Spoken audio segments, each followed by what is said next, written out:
What's up, YouTube? It's Dawn and the star Mickey, who's actually up and about for this video. He's very attention hoggy right now. He just woke up from a nap and he's like, now you will pet me, and now he goes away. Cause yeah.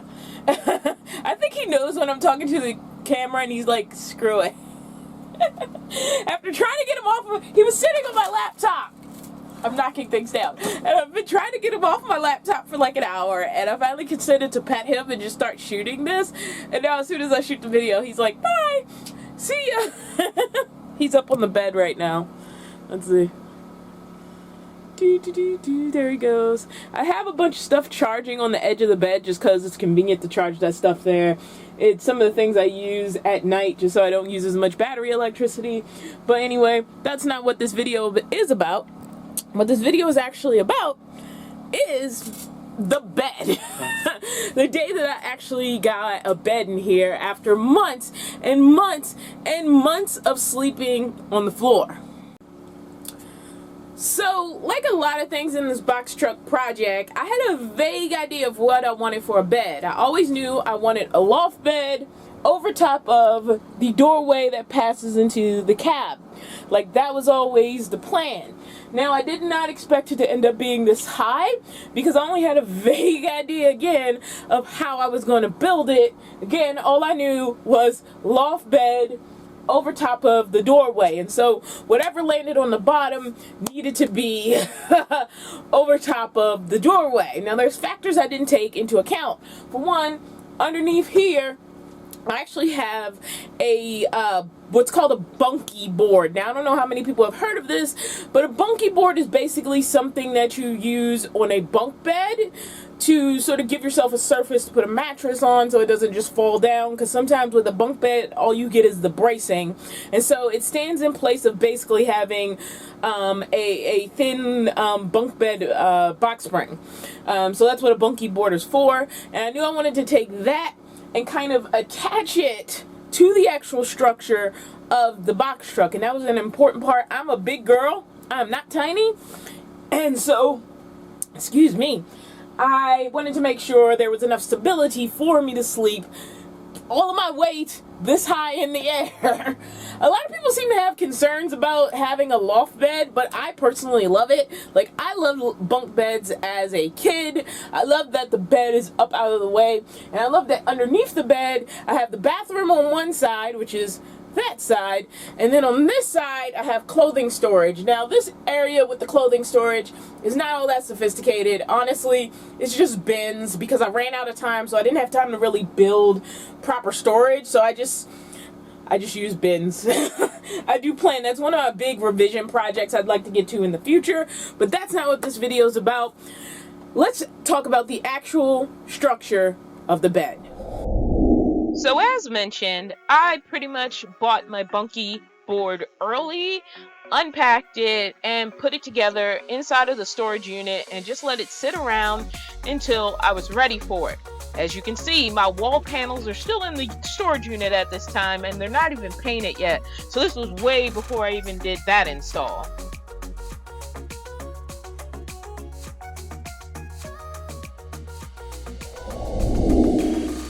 So after insulation, walls, and the ceiling were done, basically everything I needed in place before I built the bed, I finally had a day where I was setting out the wood to make the bed. Now, most of the wood that I used for my bed was actually repurposed wood from when I disassembled the BoxTruck, and basically the only thing I had to do to gut it was pull the wood off the side panels. But I did have to buy a few additional pieces, and I'll talk more about that as I get into how I put things together. So I'll be honest, I did this the way you shouldn't do it. I had a sketch, I had an idea, but I did not have a cut list or a plan. I knew what I wanted to do, but I didn't actually know how to build a structure that would support me, really. The bunkie board is actually only 75 inches long and 38 inches wide to accommodate a twin mattress. The length from end to end of my space after installing insulation and walls was 90.5 inches, meaning there was 15.5 inches that needed to be accounted for before the bunkie board could even go into the space. So I had already decided the smartest thing I could do was actually attach the bed structure to the structure of the truck to make it stronger. So I knew everything was going to be built off this kind of shelf area that was right along the rear of the truck, right over the doorway. Everything was going to attach to that on that side. I just needed to make sure there was leg balance on the other side. After that, I knew I needed to establish length. So I started with what was basically two shelves that were 38 inches long on the front and the rear, and each of them were held by a set of brackets just to establish length. There was no way in heck I knew that was going to hold my weight without some more structure to it. So I did a couple of things concurrently. I added bracing legs to both the left and the right wall to support the little shelves and support me putting a piece on the front that ran from the front to the back that was the 90.5 inches from end to end. Then I doubled up the wood on the back and the front of the bed structure. Now, some of this wood was imperfect because I was only trying to use wood I'd either remove from the truck or scrap wood and be in very little need for new wood. All of this, I was trying to use the wood that I'd taken off of the sides of the truck. That had always been the plan, to save money, you know? The last step to bridging the bunkie board in was adding these little supports on both the front and the rear, and also attaching the slats entirely to the metal of the truck. Now that phase 1 support was done, it was time for phase 2.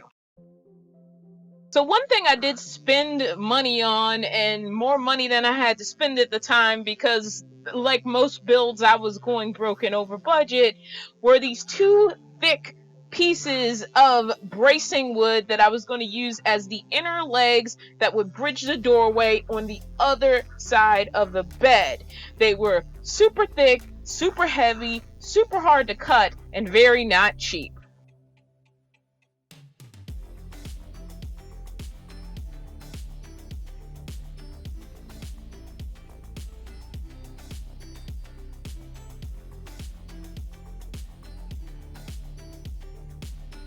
With the two inner front posts established, I then placed the next two support slats in place that would go between those legs and the structure of the actual box truck.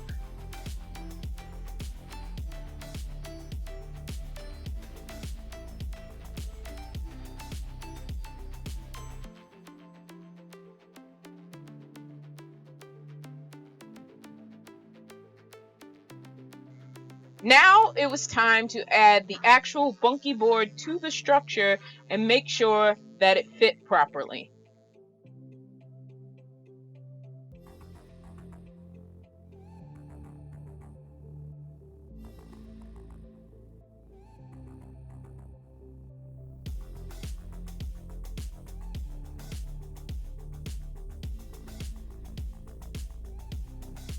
It still wasn't ready to be slept on, but I successfully put a structure in place.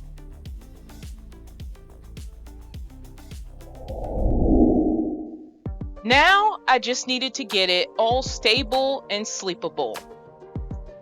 I built off the leg support on the driver's side corner and also added a cable pass-through that I knew I would need in order to get power down to the fridges. On the passenger side of the bed, I not only added extra support, I tied that support into the shelving unit that I had on that side for the kitchen. Also, everything was tied back into the truck's walls for additional support. There was reinforcement everywhere. After seeing the distance from the top of the fridge to the top of the bed, I knew I needed an extra step there, so I added one little ladder leg to sort of bridge the distance between the top of the fridge, which was always going to be my step up to the bed, and the actual bed.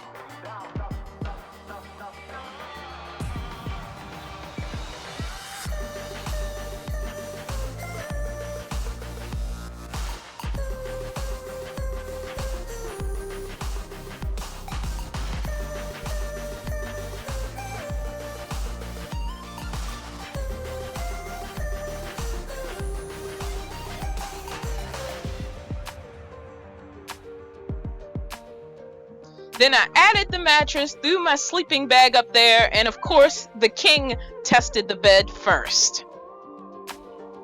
Then finally, I got to try it out.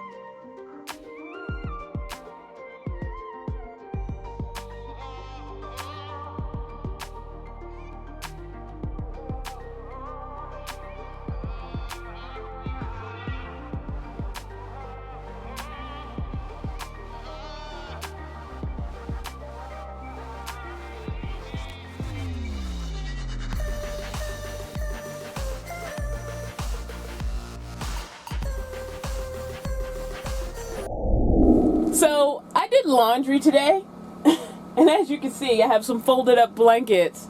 The bed's made, but like the blankets aren't spread out and everything. And as you can see, the cat has just made his own personal bed up here, because technically this is just his big bed and I just get to sleep in it at night. Right, Mickey? Is that how it goes?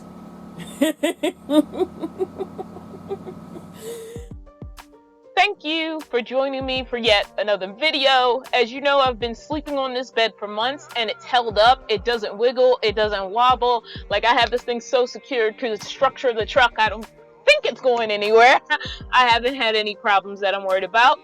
And I am glad that I am getting through these build videos from my archives that I did not get to get through as the truck was being built. And I really, really hope you enjoyed it, especially Mickey's commentary, you know? Alright, you know what to do if you like a YouTuber. Hit that thumbs up, leave a comment, and if you don't like them, that's totally cool. There's a lot out there on the YouTubes to view, and I will see you in the next video.